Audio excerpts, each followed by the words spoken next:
الفاتحة.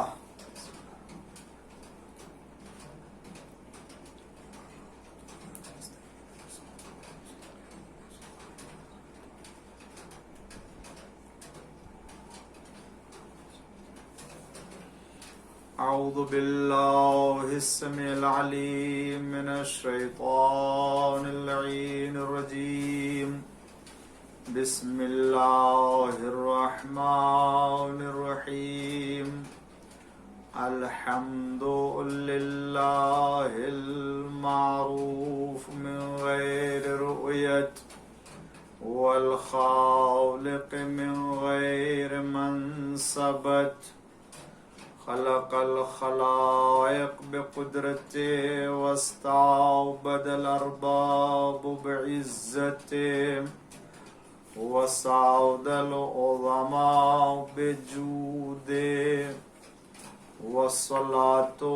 والسلام والتحية والإكرام على البشير النذير السراج المنير، حبيب إله العالمين أبي القاسم محمد وعلى آله الطيبين الطاهرين المعصومين المظلومين المنتخبين المنتجبين الغر الميامين الذين أذهب الله عنهم الرجس وطهرهم تطهيرا.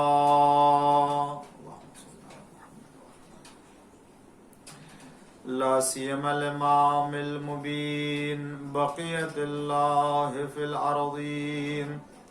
الحجة الثاني عشر والمهدي المنتظر، عجل الله تعالى فرجه الشريف. اللهم لعن أول ظالم ظلم حق محمد وآل محمد، وآخر تابع له على ذلك. اللهم لعن العصابة التي جاهدت الحسين وشايعت وبايعت وتابعت على قتله. اللهم لعنهم جميعا. أما بعد، فقد قال الله الحكيم في قرآن الكريم وقوله الحق. بسم الله الرحمن الرحيم. فبشر عباد الذين يستمعون القول فيتبعون أحسنا، أولئك الذين هداهم الله وأولئك هم أولو الألباب. صلوات پڑھ دیجئے محمد وآل محمد. ناظرین اکرام اور سامعین محترم، عشر مجالس کی آج یہ 5ویں مجلس ہے جس کے معروضات آپ کی خدمت میں پیش کرنے کی سعادت حاصل کر رہا ہوں، اور آیہ کریمہ کے ذیل میں اسلام اور اسلام میں آزادی بیان اور بحث و گفتگو کے حدود اور اپنے افکار اور اپنے نظریات پیش کرنے کی کس حد تک آزادی اسلام نے دی ہے، وہ چاہے خود اسلام میں مسلمانوں کے نظریات کی بات ہو، یا خود اسلام کے اندر دیگر مذاہب اور دیگر مسالک کے گفتگو کی بات ہو، یا خود اسلام سے ہٹ کر کے غیر اسلام سے گفتگو کرنے اور ان سے بحث کرنے اور آراء اور نظریات اور خیالات کو پیش کرنے کی گفتگو ہو، پیش کرنے کے بارے میں ہو. اسلام نے اس سلسلے میں رہنمائی کی ہے، اس کے خطوط بیان کیے ہیں، اور ہر اعتبار سے اسلام نے اس سلسلے میں اپنے نظریے کو واضح کیا ہے. اور اسی حوالے سے میں نے آیہ کریمہ کا انتخاب کیا کہ پروردگار عالم ارشاد فرماتا ہے کہ فبشر عباد الذین یستمعون القول، اے میرے پیغمبر آپ بشارت دے دیجئے ان لوگوں کو کہ جو لوگ مختلف نظریات اور مختلف باتوں کو سنتے تو ہیں مگر فیتبعون احسن، انتخاب احسن کو کرتے ہیں، انتخاب بہترین باتوں کا کرتے ہیں۔ اور یہی لوگ پھر اس کے بعد اللہ ایسے لوگوں کی تعریف کر کے یہ بات بھی واضح کر دے رہا ہے کہ دیکھو یہی لوگ ہیں کہ جن کی اللہ نے ہدایت بھی کی ہے، یعنی جو اگر مختلف کلمات، مختلف جملوں، مختلف کلام، مختلف نظریات، الگ الگ فکر سے جو بہترین فکر ہے اس کو انتخاب کر لیتا ہے، اللہ کی نگاہ میں وہ ہدایت یافتہ ہے اور پھر یہی صاحب عقل بھی ہے۔ اور یہ تو فطری اور اس کے طبیعی احکام میں سے ہے کہ اگر کوئی ہدایت یافتہ ہے تو جب تک اس کے عقل نے ساتھ نہیں دیا اس وقت تک کوئی ہدایت یافتہ بھی نہیں ہو سکتا ہے۔ میں نے اس آیہ کریمہ کے ذیل میں اس کے پہلے تک یہ گفتگو پیش کی کہ پروردگار عالم نے جس دین اور جس اسلام کا ہمیں تابع قرار دیا ہے اس میں کسی طرح کو کوئی جبر بھی نہیں ہے، لا اکراہ فی الدین، دین میں جبر زبردستی نہیں ہے۔ اور میں نے آپ کے سامنے یہ گفتگو پیش کی کہ اسلام جو آج پوری دنیا میں اس کے دستور اور احکام اور خود اسلام کی تعلیمات آگے بڑھ رہی ہیں اور قرآن سے لوگ قریب ہو رہے ہیں، اسلام کی تعلیمات سے قریب ہو رہے ہیں، پیغمبر اور پیغمبر کے آل کی تعلیمات کو لوگ انتخاب کر کے اسے اپنے دین اور اپنے مذہب کو کے عنوان سے شامل کر رہے ہیں، تو یہ یقیناً جو ہے وہ گفتگو کا ذریعہ، گفتگو کی وجہ سے ہے، بحث کے دروازہ کھلنے کی بنا پر ہے، یہ کسی زور و زبردستی اسلام کو پھیلانے یا اسلام کی تعلیمات کو عام کرنے کا ذریعہ نہیں ہے۔ میں نے عرض کیا کل کی گفتگو میں کہ اسلام پر یہ الزام آیا کہ تلوار سے پھیلا ہے اور اسلام کو طاقت اور زور کی بنا پر پھیلایا گیا، تو تاریخ اسلام میں ایک ایسا گوشہ آیا ہے اور تاریخ میں ایک ایسا لمحہ ملے گا کہ جہاں کچھ ایسے کام یا ایسے کہہ لیجئے کہ جو نہیں ہونا چاہیے تھا اور صدر اول کے مسلمانوں کو اسے نہیں انجام دینا چاہیے تھا، جس کی بنا پر یہ الزام آیا۔ حالانکہ اسلام کسی دور میں کسی بھی زمانے میں طاقت کی بنیاد پر یا تلوار کی بنیاد پر نہیں پھیلا ہے، اسلام گفتگو کی بنیاد پر، اسلام نصیحت کی بنیاد پر، اسلام تبلیغ کی بنیاد پر، اسلام ہدایت کی بنیاد پر، اسلام حکمت کی بنیاد پر، اسلام موعظہ حسنہ بہترین واعظ اور نصیحت کے ذریعے سے پھیلا ہے۔ اس کی تعلیمات آسمانی تعلیمات ہیں، اسلام کے اصول اور آئین خدائی اصول اور آئین ہے، یہ کسی بشر کا بنایا ہوا نہیں ہے، یہ کسی انسان کا مرتب کیا ہوا نہیں ہے۔ قرآن تو خدا کی طرف سے، قرآن کے آئین تو خدا کی طرف سے، نبی تو خدا کی طرف سے، ان آئین کی حفاظت کے لیے امام کو قرار دیا وہ بھی خدا کی طرف سے، یہ سب کے سب اللہ کی جانب سے آئے، جس کی بنا پر آج اسلام یہ نظریہ رکھتا ہے کہ نہ تو وہ اپنے کسی تعلیم اور اپنے کسی حکم کو دوسروں کے سامنے بیان کرنے میں تکلف کرتا ہے اور نہ کسی طرح کے سوال کے سامنے گھبراتا ہے، اس لیے کہ گھبرائے وہ، پریشان وہ ہو، حیرت میں وہ ہو، پریشانیاں اس کے لیے کہ جس کے پاس اصلی مال نہ ہو، جس کے پاس سوالات کے جوابات نہ ہوں۔ لیکن اسلام کے جتنے بھی آئین چونکہ حکمت کی بنیاد پر، قانون سارے فلسفے کی بنیاد پر، حکمت کی بنیاد پر ہے، کسی نہ کسی فائدے کی بنیاد پر منع کیا تو کسی نقصان کی بنیاد پر ہے، اس لیے اسے ہر انسان کی فطرت قبول کرتی ہے اور ہر انسان اس سے قریب آتا ہے۔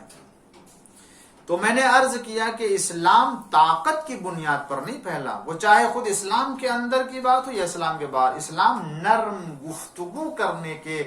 کا قائل ہے، اسلام بہترین نصیحت کے ذریعے سے لوگوں کو قریب کرنے کا قائل ہے، سختی یا دشواری یا زبردستی یا طاقت یا قوت کی بنیاد پر اسلام اپنی تعلیمات کو آگے بڑھانے کی اجازت نہیں دیتا۔ تو میں نے عرض کیا اگر ایسی بات ہوتی تو حضور اکرم اپنے ہی زمانے میں ساری دنیا میں اسلام کو پھیلا دیتے، اپنے ہی دور میں اس اسلام کو تمام ممالک پر پہنچا دیتے، بعد کے مسلمانوں کو تبلیغ اور ہدایت کی ضرورت ہی نہ پڑتی۔ کون تھا جو مولا کائنات کی قدرت کا جو وہ مقابلہ کر سکتا؟ کون حضور اکرم کے شجاعت کا مقابلہ کر سکتا؟ مگر نہیں، پروردگار عالم کو زور و زبردستی کی بنیاد پر اسلام کو نہیں پھیلانا تھا۔ ہر ایک کے اپنی بات رکھو، اپنی فکر پیش کرو، اگر تمہارے پاس ایسی کوئی فکر ہے، اگر تمہارے پاس کوئی ایسی بات ہے، کوئی ایسا قانون ہے تو لاؤ اس کا جواب۔ قرآن تو ہر دور میں چیلنج کر رہا ہے، اسی لیے قرآن ہر دور میں یہ تحدی اور یہ چیلنج پیش کر رہا ہے کہ اگر اس کے جیسے آسمانی اور اس کے جیسے حکمت والے قانون تمہارے پاس ہے جو اس انسان کی زندگی کو پورے طور سے احاطہ کر لے،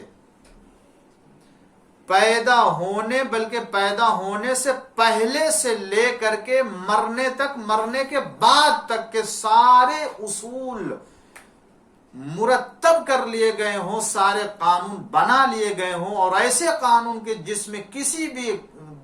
طریقے سے کسی کے حق کے پامالی نہ ہو، نہ اس کے حق کے پامال کیا جائے، نہ خود اس کی آزادی کو پامال کیا جائے، نہ اس کے دوسرے کی آزادی کو سلب کیا جائے، نہ دوسروں کے حقوق کو پامال کیا جائے، ایسے حقوق مرتب کیے ہیں۔ اسلام آج بھی اسی اعتبار سے اپنی بات کو دنیا کے سامنے رکھتا ہے کہ تم اگر اس کے مقابل میں کوئی قانون رکھتے تو لاؤ۔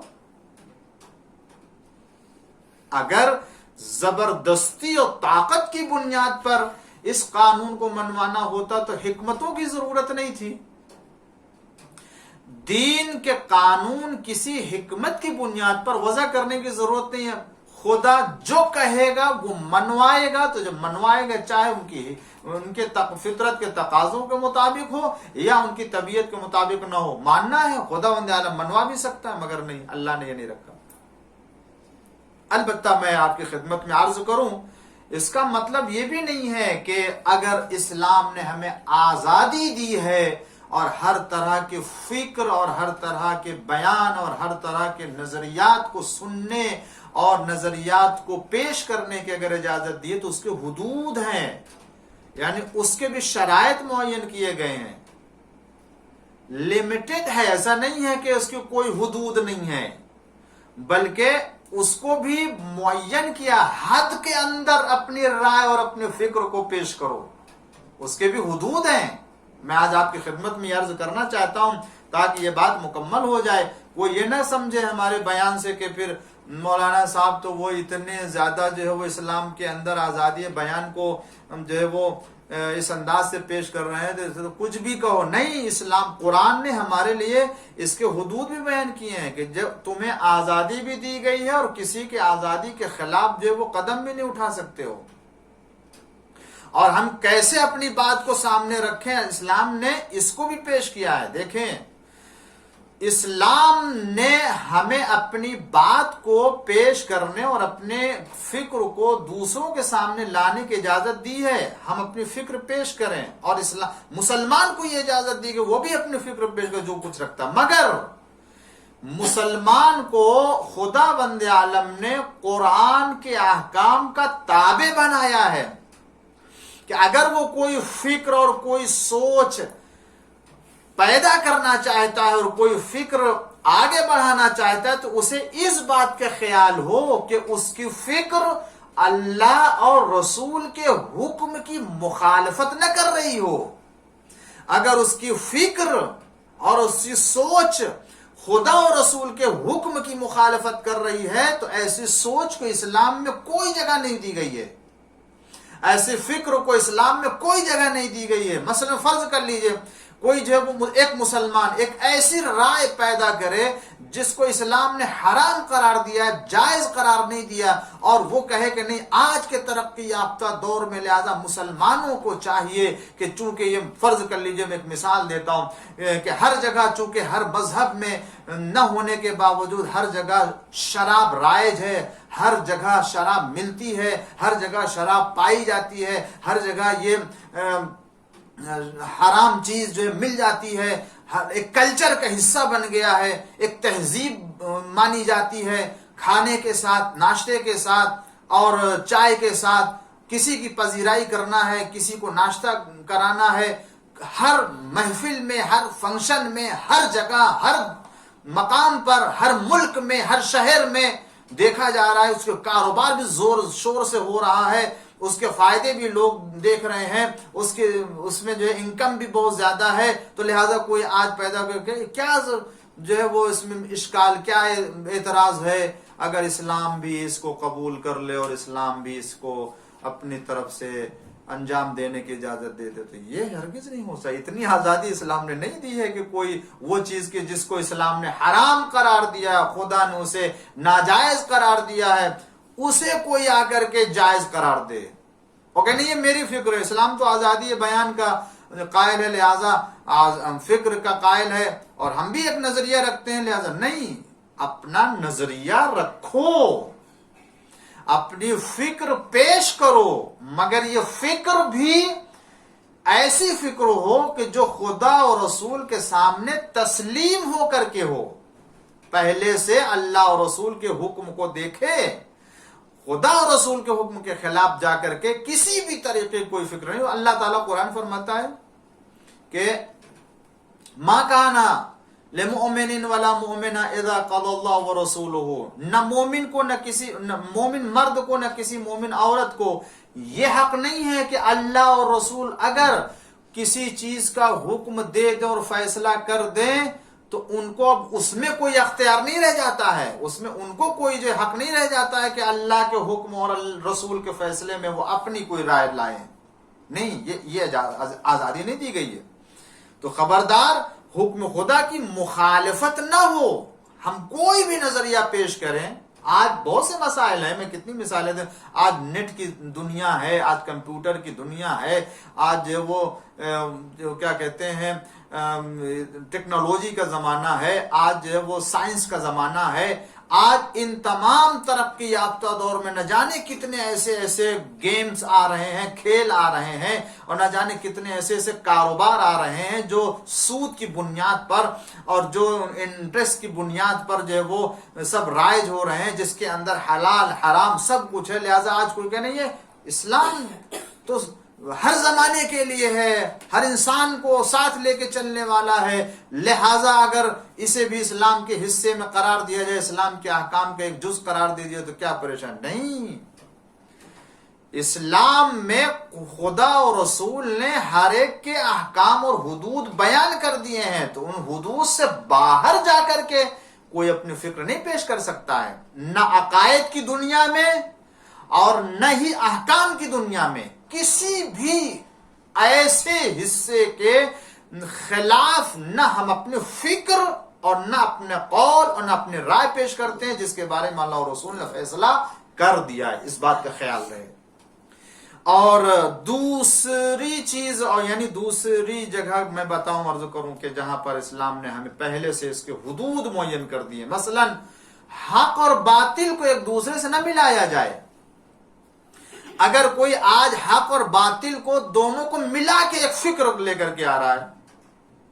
تو حق و باطل کو ملا کے ایسا کوئی نظریہ قائم کیا جائے کہ جس میں نہ حق کی تمیز ہو نہ باطل کی تمیز ہو، تو ایسی بھی آزادی نہیں دی گئی ہے. حق حق رہے، باطل باطل رہے. ورنہ اگر ایسی فکر قائم کی جائے کہ جس کے اندر نہ حق کی تمیز ہو سکے نہ باطل کی تمیز ہو سکے، تو ایسے نظریے کی اسلام میں جگہ نہیں ہے. اسلام ایسے نظریے کی اجازت نہیں دیتا ہے حق و باطل کے بارے میں. لہٰذا اس بات کا خیال رہے کہ نہ حقائق چھپائے جائیں، نہ اس پر پردے ڈالے جائیں، اور نہ باطل کو حق سے اور حق کو باطل سے ایسا ملا دیا جائے کہ اگر کوئی حق کو تلاش کرنا چاہے تو اس کے لیے مشکل ہو جائے. اسلام اگر آزادی بیان کی اجازت دیتا ہے تو اس لیے تاکہ وہ تمام افکار و نظریات میں بہترین فکر کا انتخاب کر سکے. بہترین فکر کا مطلب یہ ہے کہ جو صحیح فکر ہے اس کا انتخاب کر لے. لیکن اگر حق و باطل کو ملا دیا تو جب اچھی فکر ہی کا امتیاز نہ رہ جائے گا، جب حق اور حقیقت ہی کا امتیاز نہ رہ جائے گا تو پھر آزادی کس بات کی ہے؟ شاید اسی لیے خداوند عالم نے قرآن میں ارشاد فرمایا، دیکھو حق و باطل دونوں طریقے کے نظریات تمہارے سامنے آئیں گے، دونوں طرح کے فکر تمہارے سامنے آئیں گے، اچھی بری، باطل حق و باطل ہر طرح کی، مگر ان تمام افکار میں تمہیں وہ دیکھنا ہے کہ جو حق ہے. اسی لیے اسی کو اس زبان میں بیان کیا، فَيَتَّبِعُونَ أَحْسَنَا، مختلف نظریات کے درمیان سے جو احسن یعنی جو نیک اور حق ہے اس کا انتخاب کر لیتے ہیں. ایک صلوہ پڑھ دیجئے محمد و آل محمد پر. اللہم صلی علی محمد و آل محمد. ورنہ کوئی جو ہے وہ آج جس طرح سے ہو رہا ہے بہت سے ماحول میں اور بہت سے نظریات پیش کیے جاتے ہیں جو کئی نظریات کو ملا کے بیان کیا جاتا ہے، جو پیش کیا جاتا ہے، اس میں حق بھی ہوتا ہے، باطل بھی ہوتا ہے، اور اس طرح سے فکروں کو ملا کے اور آپس میں مخلوط کر کے پیش کیا، جیسے لگتا ہے کہ وہ کئی چیزوں کا معجون بنا دیا گیا ہے. معجون ہوتا ہے نا، جیسے جس میں بہت سی طرح کی چیزیں پائی جاتی ہیں اس کے اندر. تو آئے صاحب نے کہہ رہے جس طرح سے مذہب بنانے کے سلسلے میں ایک مذہب ایجاد کرنا ہے، اس میں ان کا بھی خیال، ان کا بھی خیال، ان کا بھی خیال، ان کو بھی حصہ دیا، ان کو بھی حصہ، کوئی ناراض نہ ہو. لہٰذا ایک ایسا مذہب ہے کہ جو اسلام سے بہتر مذہب ہے، کہ جس کے اندر جو ہر ایک کے حقوق مرتب اور معین کیے گئے، کسی کو ناراض نہیں کیا گیا، ہر ایک کی آزادی، ہر ایک. تو ایسے کون سا مذہب ہے کہ جس میں جو ہر ایک کے حقوق، کیا اسلام سے بڑھ کے کسی اور میں آزادی اور حقوق کی رعایت کی بات کی جا سکتی ہے؟ یہی تو اسلام چیلنج کر رہا ہے کہ میرے احکام ہے، دیکھ لو، مرد، عورت، اس کے علاوہ حیوانات، پرندے،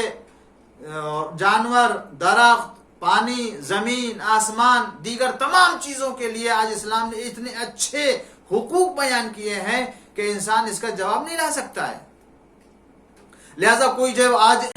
ایک فکر رائج کرے، اس فکر کی بنیاد پر سب کو جو ہے اس کا تابع بنائے، لہذا وہ کہے کہ نہیں وہ آپ خدا کو مانتے ہیں، ٹھیک ہے آپ اپنے خدا کو مانیے، اور اللہ جو ہے وہ بھی خدا ہے، اس کو بھی مان لیجئے، نہ آپ ہم کو خدا کہیں، برا کہیں، نہ ہم آپ کے خدا کو برا کہیں. لہذا یہ بھی ایک فکر ہو سکتی ہے. تو پھر اگر یہ ہوگا تو پھر دنیا میں کیا ضرورت ہے اللہ کو نبی بھیجنے کی، کتابوں کو بھیجنے کی؟ پھر شیطان بھی اچھا ہو گیا، اور آدم علیہ السلام بھی اچھے ہیں، اور ہر ایک اچھا ہے، اس لیے کہ جب خدا و غیر خدا وہ سب مانے جا سکتے ہیں تو شیطان بھی مانا جا سکتا ہے، آدم بھی مانے جا سکتے ہیں. پھر حق و باطل اور اچھی و بری چیزوں کا امتیاز کیسے رہ جائے گا؟ یا یہ نظریہ کہ نہیں، اب جب آپ اس زمانے میں ہم زندگی گزار رہے ہیں تو اس زمانے کی بات کرنی چاہیے، اس دور کے مسائل کو پیش کرنا چاہیے،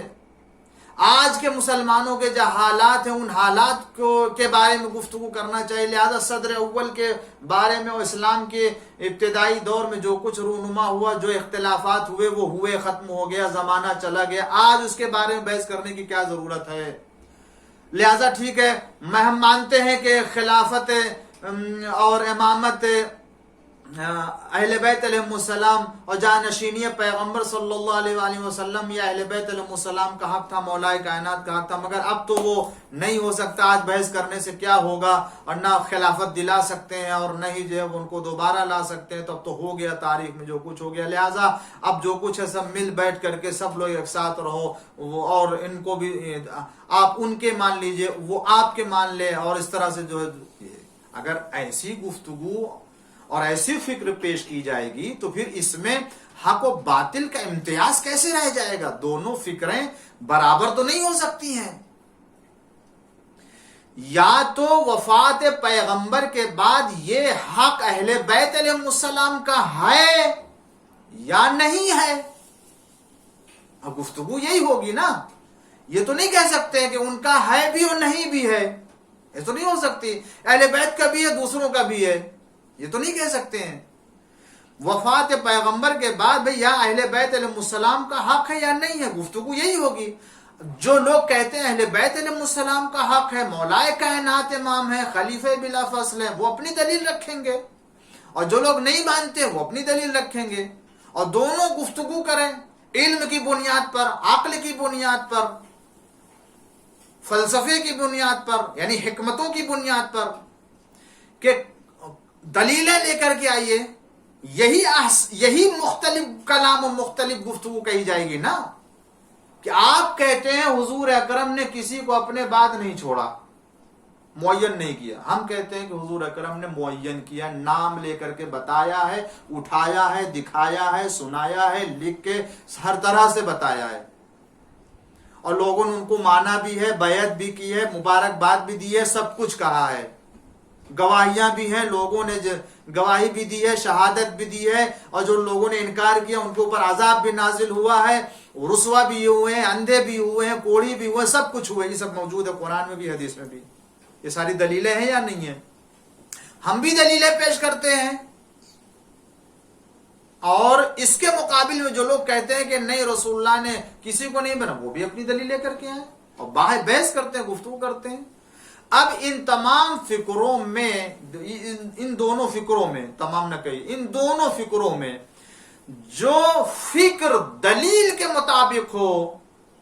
اور جو نظریہ صحیح ہو استدلال کی بنیاد، علمی استدلال، علمی دلائل کی بنیاد پر، قرآن اور حدیث پیغمبر،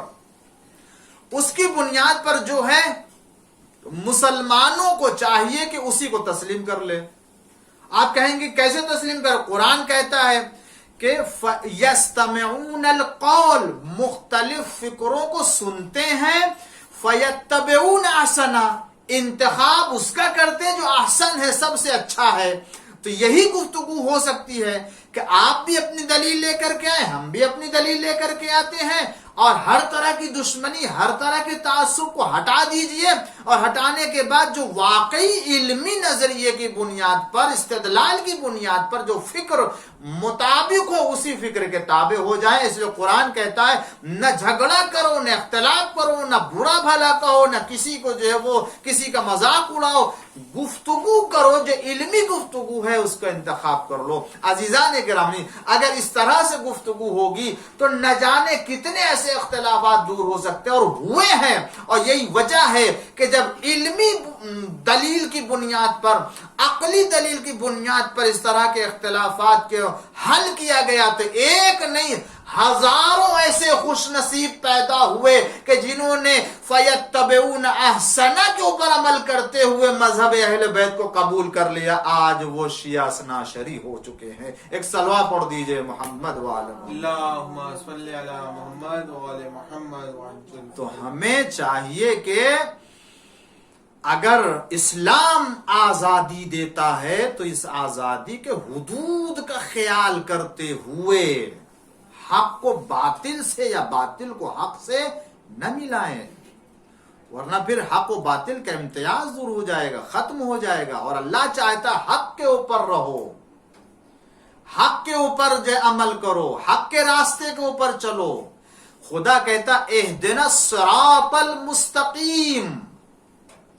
صراط مستقیم کے اوپر چلنے کے اللہ تاکید کرتا ہے۔ تو صراط مستقیم کیا؟ اس کا مطلب ہے کہ کوئی غیر مستقیم ہے نہ راستہ، تو اگر غیر مستقیم راستہ ہے اور اللہ کہہ رہا صراط کے اوپر چلو، سیدھے راستے کے اوپر چلو، صراط کا مطلب کیا؟ سیدھا راستہ، اس کا مطلب کہ اس کے مقابل میں ٹیڑھا راستہ ہے نا، تو اللہ یہ تھوڑی چاہتا ہے کہ تم ٹیڑھے راستے کے اوپر بھی چلو، سیدھے راستے کے اوپر چلو، تو اللہ تو سیدھے راستے کے اوپر چلنے کا حکم دے رہا ہے۔ اگر حق اور باطل کو حق سے ملا دینے کو اچھا سمجھا جائے گا تو اس کا مطلب ہے صراط پر بھی چلو، غیر صراط پر بھی چلو، اور اللہ کہہ رہا ہے اہدنا الصراط المستقیم۔ آزادی بیان ہے مگر قرآن کی روشنی میں، اور قرآن کہتا ہے صراط والا راستہ چلے گا، وہ جو صراط کے مقابل میں آتا ہے وہ راستہ نہیں چلنے والا۔ ایک صلوات پڑھ دیجئے محمد و آل محمد۔ اللہم صلی علی محمد و آل محمد وعجل فرجهم۔ اور اسی کے ساتھ ساتھ میں ایک بات اور عرض کروں کہ جو اسلام ہمیں آزادی کی اجازت دیتا ہے اور بیان کی، تو پھر اس میں ایک حد یہ بھی رکھا ہے قرآن کی روشنی میں جو میں آپ کی خدمت میں عرض کرنا چاہتا ہوں، وہ یہ کہ پھر کوئی ایسی فکر بھی نہ ایجاد کرے جو بدعت فکر کہی جائے، جو بدعت ہو، اس لیے کہ دین میں، اسلام میں بدعت کی ایجاد کرنے کی اجازت نہیں دی گئی ہے۔ اگر کوئی دین کا ذمہ دار بن گیا، دین حاکم بن گیا، اگر حاکم بن گیا، اس کو قدرت مل گئی، طاقت مل گئی، تو کیا اسے اجازت دے دی گئی ہے کہ وہ دین میں اپنی رائے اور اپنی پسند کو داخل کر دے؟ اسلام اس بات کی اجازت نہیں۔ اسلام کے قانون مرتب کر دیے گئے ہیں حضور اکرم کے ذریعے سے۔ میدان غدیر میں اللہ نے دین کو کامل کر دیا ہے اعلان ولایت امیر المومنین صلی اللہ علیہ وسلم کے ذریعے سے، اور پیغمبر نے بھی فرمایا کہ میں نے ساری چیزوں کو تمہارے لیے بیان کر دیا، حلال حرام وہ تمام چیزیں بیان کر دو۔ حضور اکرم نے اعلان کیا کہ میں ان تمام چیزوں کو یہاں ایک وقت میں بیان کروں نہیں ہو سکتا، مگر یہ یاد رکھو وہ تمام چیزیں کو جو تم کو جنت سے قریب کر سکتی ہیں میں نے اسے بھی بیان کر دیا، اور وہ چیز کہ جو تمہیں جہنم سے بچانے والی ہے ان کو بھی بیان کر دیا ہے، سب کچھ بیان کر دیا۔ اور اس کے بعد اللہ نے الیوم اکملت لکم دینکم کے ذریعے سے دین کی تکمیل کی سند بھی دے دی ہے، مکمل ہو گیا ہے۔ تو اب کسی کو اپنی طرف سے دین میں داخل کرنے یا نکالنے، اس لیے کہ جو احکام، جو آیات قرآنیہ منسوخ ہیں وہ ہو چکی، ناسخ منسوخ ختم۔ اب ایسا نہیں ہے کہ اس کے بعد جو وہ کوئی اور آئے گا اور اس میں سے کچھ حکم کو منسوخ کر دے گا اور ختم کر دے گا، نہیں۔ پیغمبر کا حرام کیا ہوا قیامت تک حرام، پیغمبر کا حلال کیا ہوا قیامت تک حلال ہے، اسے کوئی اب نہ حرام قرار دے سکتا ہے نہ حلال قرار دے سکتا، نہ حرام کو حلال نہ حلال کو حرام کر سکتا ہے اپنی طرف سے کوئی۔ تو دین میں بدعت نہ ایجاد کرے۔ اب بحث کیجئے اسی سلسلے میں، اور میں مسلمانوں کو دعوت و فکر دیتا ہوں اسی سلسلے کی بحث کے بارے میں۔ اسلام آزادی بیان کا نظریہ رکھتا ہے مگر دین میں بدعت نہیں ایجاد کرے۔ تو اب بحث کیجئے، آیا کسی دور میں کوئی ایسا وقت آیا ہے کہ جہاں مسلمانوں نے اپنی رائے کو اسلام میں داخل کی ہو؟ یہ بحث ہو سکتی ہے کہ جو آج وضو رائج ہے مسلمانوں میں، کیا یہ وضو رسول اللہ کا کیا ہوا وضو ہے؟ آج جو مسلمان نماز پڑھ رہا ہے جس روش اور جس طریقے سے کہ رسول اللہ کی پڑھی ہوئی نماز ہے، آج جس انداز سے اسلام کے دیگر احکام کے اوپر مسلمان عمل کر رہا ہے، آئے یہ اسلام حقیقی شکل، یہ تعلیمات اسلام کے حقیقی شکل میں باقی ہے یا نہیں ہے؟ یہ بحث ہو سکتی ہے، اور جب بحث ہوگی تو پتہ چلے گا کہ آیا بدعت کا رواج ہوا اور بدعت ایجاد ہوئی یا نہیں ہوئی ہے۔ اسلام اس کی اجازت دیتا ہے کہ اب ہر دور میں آنے والے اسلامی حاکم کے کارناموں کا جائزہ لیجئے اور دیکھیے کہ اگر کوئی ایسا ملتا ہے کہ جس نے بدعتوں کا ایجاد کیا ہے تو ہماری ذمہ داری ہے کہ یستمعون القول، سنے سب کی، فیتبعون احسنا، جو احسن ہو اس کا انتخاب کر لے۔ اور اس مرحلے میں اگر تاریخ کا مطالعہ کیا جائے گا اور علمی بنیاد پر بحث ہوگی، انصاف کی بنیاد پر بحث ہوگی، تو اسلام کے ایسے بہت سے حاکم نظر آئیں گے جنہوں نے اپنی رائے کی بنیاد پر اسلام کے احکام میں دخالت کی ہے، بدعتوں کو ایجاد کیا ہے، اور نہ جانے کتنے ایسے حکم کو ایجاد کیا، اور نہ جانے کتنے ایسے حکم کو نکال دیا ہے جس کی بنیاد پر آج اسلام کی یہ شکل بن گئی ہے۔ لہذا یہ بحث کرو کہ کون ہے جس نے یہ بدعت ایجاد کیا اور کون ہے کہ جس نے بدعتوں کو ختم کیا ہے۔ ایک صلوات پڑھ دیجئے محمد و آل محمد پر۔ اللہم صلی علی محمد وآل محمد۔ عزیزان گرامی، تو اسلام ہمیں بحث کرنے کی اجازت دیتا ہے، اور اگر بحث کرنے کی اجازت نہ دیتا ہوتا تو یہ قرآن اور قرآن کا اعجاز قیامت تک کے لیے نہ ہوتا۔ آج آیا تمام انسانوں کے لیے اسلام آیا یا نہیں آیا؟ تو اگر جو مسلمان قرآن کو مانتا ہے وہی اس کے اوپر عمل کرے، لیکن اگر باہر کا کوئی انسان ہے کہ جو مسلمان ہونا چاہتا ہے، قرآن پڑھ کے قرآن کو سمجھ کے، تو اس کا اگر کوئی بات سمجھ میں نہیں آئے تو وہ پوچھے گا یا نہیں پوچھے گا؟ قرآن کے بارے میں جو ہے وہ آیا وہ یقین کرنے کے لیے کچھ تحقیقات اس کی ہوگی یا نہیں ہوگی؟ اور جب تحقیقات کے لیے آئے گا آگے، تو آیا ہم اس کے بارے میں اس کی رہنمائی کریں گے یا نہیں کریں گے؟ رہنمائی کریں گے۔ تو یہ دروازہ تو کھلا ہوا ہے۔ تو جب غیر مسلم کے لیے دروازہ کھلا ہوا ہے تو مسلمانوں کے لیے بھی دروازہ کھلا ہوا ہے۔ اسی لیے ہمیں چاہیے کہ ہم اسلام کے دائرے میں رہتے ہوئے علمی گفتگو اور بحث کا دروازہ کھلا رکھیں، تاکہ جو لوگ حق سے منحرف ہو چکے ہیں وہ حق کی طرف آ جائیں، جو لوگ حق کے راستے سے جا چکے ہیں یا جو حق کے راستے کو نہیں پہچانتے وہ پہچان لے۔ اس لیے کہ دو راستے ہیں، ایک حق کا راستہ ہے اور ایک باطل کا راستہ ہے۔ مسلمانوں کو اسلام پر عمل کرتے ہوئے حق کے راستے کو اوپر چلنا ہے، باطل کے راستے کو اوپر نہیں چلنا۔ ایمان لانے کے بعد، اسلام لانے کے بعد بھی ایک خطرہ ہوتا ہے کہ ایک مومن کو حق کے راستے سے ہٹا دے شیطان اور باطل کے راستے پر لگا دے، یا انسان یہ سمجھ رہا ہو کہ میں حق کے راستے پر ہوں مگر حقیقت میں وہ حق کے راستے پر نہ ہو بلکہ باطل کے راستے پر ہو۔ اس لیے یہ مارکا ہر دور میں رہا ہے، ہر زمانے میں رہا ہے۔ اسی لیے حسین ابن علی آواز دے رہے تھے اور یہ دعوت دے رہے تھے کہ دیکھو میں اپنے نانا کی امت کی اصلاح کرنے کے لیے نکل رہا ہوں، اس لیے کہ بدعتوں کا رواج ہو چکا ہے، ہر طرف بدعتیں بڑھ چکی ہیں، بدعتیں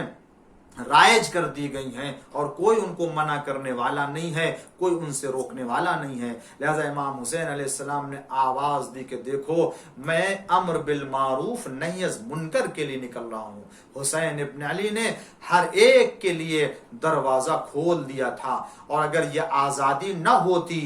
عزیزان گرامی، اگر یہ اسلام میں آزادی نہ ہوتی تو وہ حر کے جو حسین ابن علی کو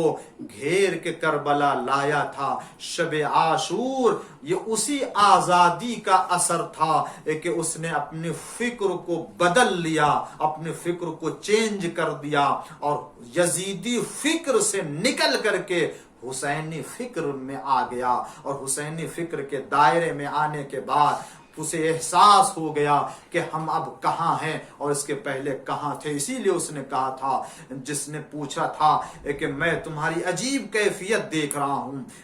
اس نے کہا ہاں، اس لیے کہ میں خود اپنے آپ کو جنت اور جہنم کے درمیان دیکھ رہا ہوں۔ اور یہ آواز دی کہ تمہیں یہ آواز نہیں سنائی دے رہی ہے؟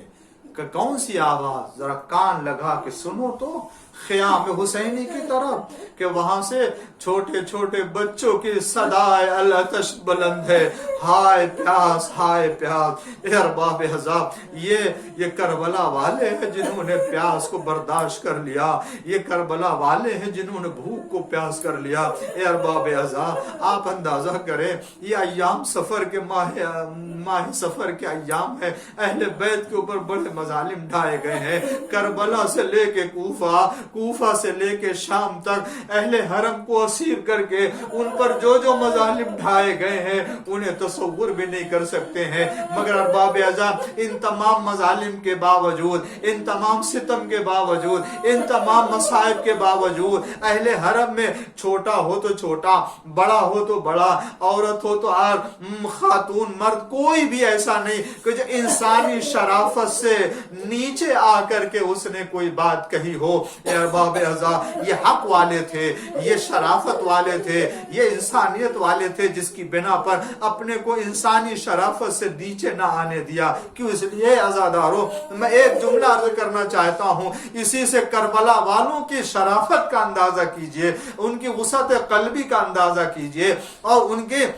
انسانی تعلیمات کا ذرا خیال کیجئے کہ وہ کتنے عالی ظرف تھے اور ان کے دشمن کتنے کم ظرف تھے۔ عزادارو دریا بہ رہی ہے، ہر ایک سیراب ہو رہا ہے، مگر پانی نہ پیے تو کربلا کے یہ بچے نہ پیے کہ جو حسین کے ساتھ آئے ہیں، پانی سب پیے مگر پانی نہ پیے تو حسین کے گھر والے پانی نہ پیے، سکینہ پانی نہ پیے، اون محمد پانی نہ پیے، قاسم پانی نہ پیے، فاطمہ کبریٰ پانی نہ پیے، زینب پانی نہ پیے، اور ام کلثوم پانی نہ پیے، ششماہ اصغر کو پانی نہ ملے، رباب پانی سے محروم رہے، یہ سب پانی سے۔ مگر عزادارو یہ جس طریقے سے 3 دن کے پیاسے تھے، اسی طریقے سے یہ اہل حرم 3 دن کے بھوکے بھی تھے،